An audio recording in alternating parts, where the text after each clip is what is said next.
Chapter 38. The Fourth Day. The Youth of Today and Shelter. When my sight opened, I was perched on the shoulder of Mahakali. Alive and within the wind, my form shifted through the air, and I could feel where no one could see. What a wild dream! Not a dream, she said. What is death, then? You mean life? She asked. Is it a drama? Or a dance? She answered. This curiosity held my wind still. But what in the world does death mean? I know what you're thinking. It's not what it seems, she said. Then what part of me died? Did you ever notice that no one feels like cuddling a dead person because there's nothing within to cuddle? That's because our soul never dies, and only the outer shell of our bodily form experiences death's final struggle. She paused. Well, what does death do if I came back to you? We are of the spirit, and life is like a wheel. This cycle keeps repeating each time we're born, since we are given one lifetime to see how well our soul can feel and heal. After the body dies, the soul picks up right where it left off, and every moment is an opportunity to mend. Every second is a new beginning, because there is no end. You came back here, because this is right where you're called to be. And even the soul of the unborn baby who entered into death prematurely will grow into a new body, and in time, that soul will find what it needs. That baby's spirit is on a journey, and it will be tied to that mother.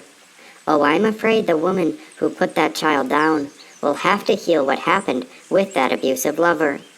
They may not heal in this lifetime, but they'll have to sort it out sooner or later. The cycle may repeat for countless lifetimes, but at some point, that man will have to heal and apologize to her. Maybe he'll turn into a rat next, and maybe his lover will pursue him as a hawk. There she'll hunt him down, because nature does not forget what happens, since we are not constrained by human thought. The scales of justice balance all cause and effect, and the truth is that there is no way around love.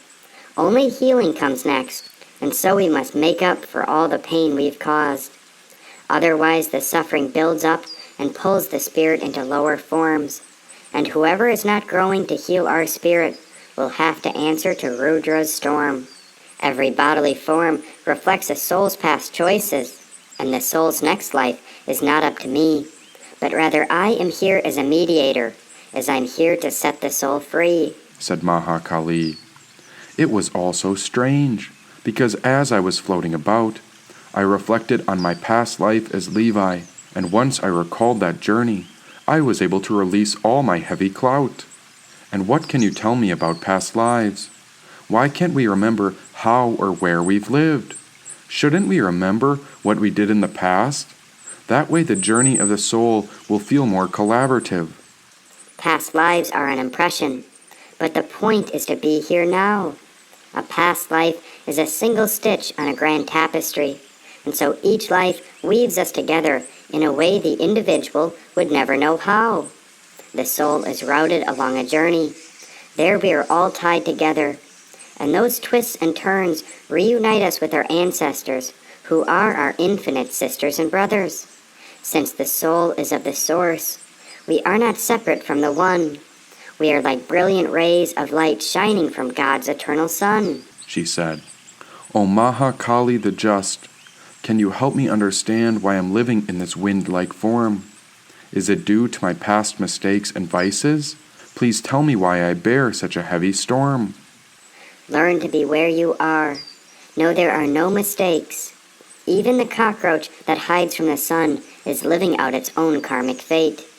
Each path of life is about growth, and you have grown beyond your last form. What you see as heaviness is the most important part of Rudra's storm, said Mahakali. But my anger feels like a volcano, and this sensitivity absorbs all the trauma ingrained upon this land. Anytime I witness my fellow people miss the mark, I feel an urge to destroy all man. This is the spirit of the demiurge. It is a primal side that arises out of protection. You are integrating the dark side of the human shadow, and this mystical path will lead the people to a deeper heart and head connection. If nothing were to change, then the human world would remain separate and never get along. Think of this experience as a great dance, and your thunder is God's song. If these people have forgotten the power of love, then a storm must awaken them out of their fears. Even if the light in your heart seeks harmony, we must relate to them in a way that they can hear. Let us illuminate the night. May your winds howl until all people learn. The longer it takes, the more intense it gets, and after enough time, the tide will eventually turn, she said. But Mahakali, what about the children? How is this fair to them? Every child comes from their parents, and so the family lineage is a result of every choice that family has ever made. The children must learn to relate to where they are, since they are also a continuation of a path of how their ancestors spent their days, she said. But who am I, and what is this form? I never asked to be the one who howls across the earth. I never asked to be this storm. You are energy, and energy is change. No body or mind is permanent, but rather the energy of each moment is constantly rearranged. Do not cling to ideas of knowledge. Let it come and go, no different than the dark storm clouds. You are the holy breath who carries my message, an invisible witness passing through the crowds. You have the ability to absorb the karma of others, since only Windhorse can take the suffering of others upon one's spiritual self. Winds of change are coming, and I promise this storm is our cure in and of itself. Feel everything deeply. Do not push anything away. Be present through this passage, and once the storm settles, the breath within your wind will guide all beings on their way. This solution is for the children. It is how we heal this land. Trust in what is unknown and known, for you are one element of a great divine plan, said Mahakali.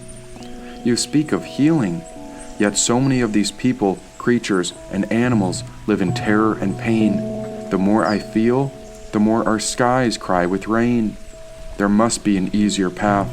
O Mahakali, let these people find happiness and ease.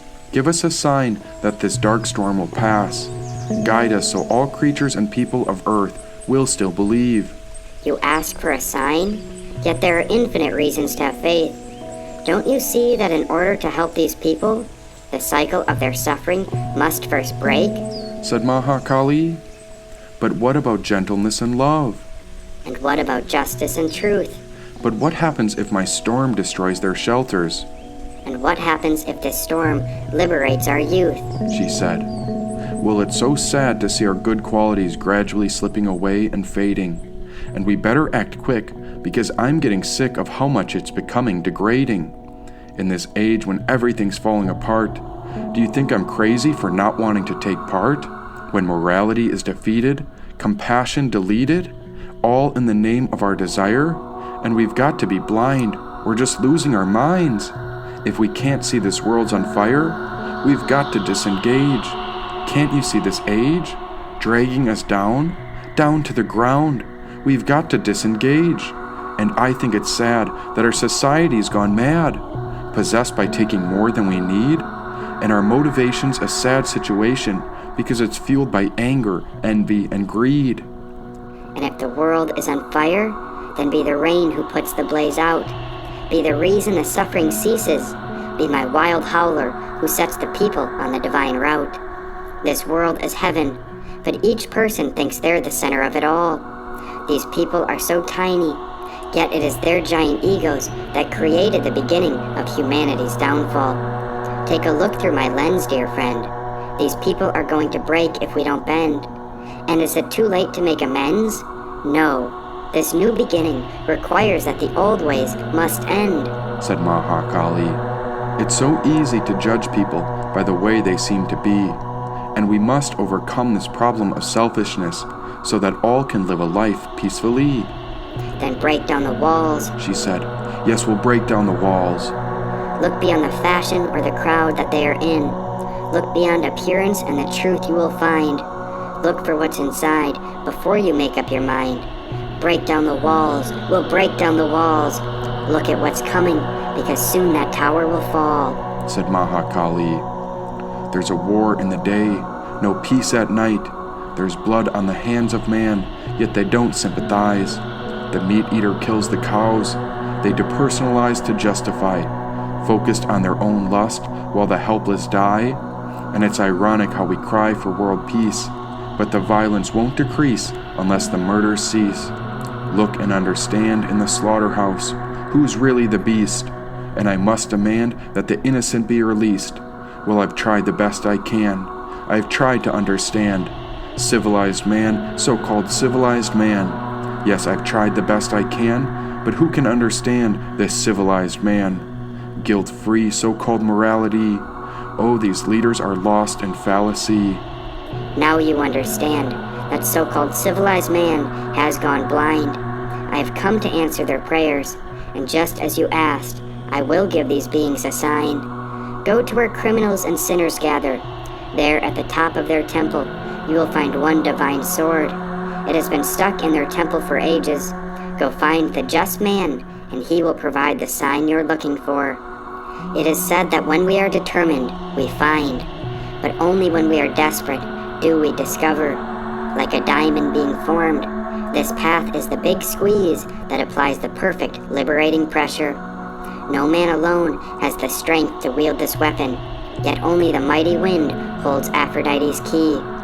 Within your spirit is the mercy and severity to hold this weapon. Go on and discover the lion who will set the people free, said Mahakali.